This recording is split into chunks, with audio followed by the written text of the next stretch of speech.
Kevin did a double take as he was walking down the upstairs hallway and noticed the door to his sister Celia's room was open just a crack. He had caught the pale light emanating from her computer monitor out of the corner of his eye.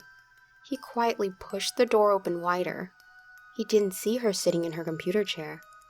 He took a quick peek around the room and didn't see her. He grinned and pushed the door open wide, running and leaping into the seat of his sister's computer chair. He landed with a hard thud and spun himself around several times. The chair wasn't as comfortable as he had imagined. The seat was a bit lumpy, but it spun well. Kevin rolled himself up to the keyboard. He pushed away the snacks and beverages strewn about the desk. He took a look at the windows open on her desktop. Celia was using a kind of browser he had never seen before, and the sites she had pulled up were unfamiliar. One of them was an online storefront for novelty items based on fantasy books. Girly stuff, he said to himself as he minimized the windows. Kevin's father had bought Celia this computer since she was going to college next year. His mom and dad wouldn't let him have his own PC, and Celia's could play all the best, latest titles. She's always wasting her time on stupid schoolwork, he thought. Time to use this thing to do what it was built for. Games. He bounced up and down excitedly as he downloaded several of his favorite games.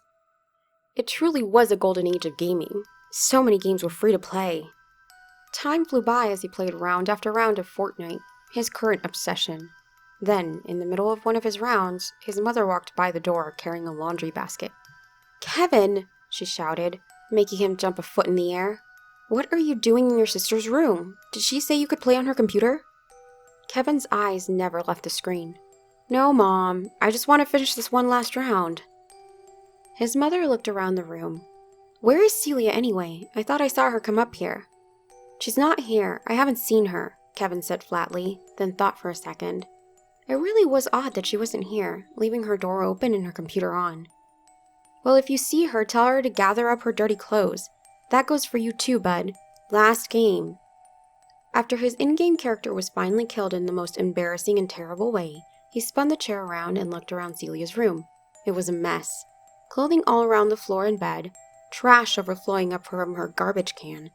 He even realized he was sitting on some of Celia's dirty clothes. He wanted to help clean up, but also didn't want to touch a girl's clothing, especially a high school girl's clothing. He decided to help by taking the trash bag out of the can, filling it with some of the waste that had fallen to the floor. He took the empty snack wrappers from her desk and threw them out. Then he picked up an unusual empty glass bottle. It was small and blue, with a string tied around the mouth. Attached to the string was a fancy-looking card that simply read, "Drink me." A twinge of recognition crossed Kevin's mind.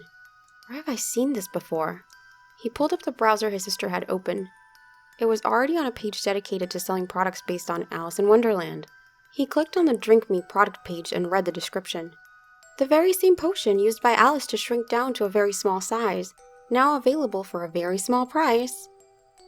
Kevin was as confused as ever, and now more concerned. It was just a fantasy story, right? Celia hadn't actually drunk a shrinking potion, right? Nevertheless, he carefully searched all over the carpeted floor, watching his step the entire time, quietly calling out Celia's name. After he had searched the entire floor and found nothing, he laughed at himself. Of course it was just a silly story. He spun the computer chair back around to sit back down, and his veins ran icy cold. His heart pounded painfully.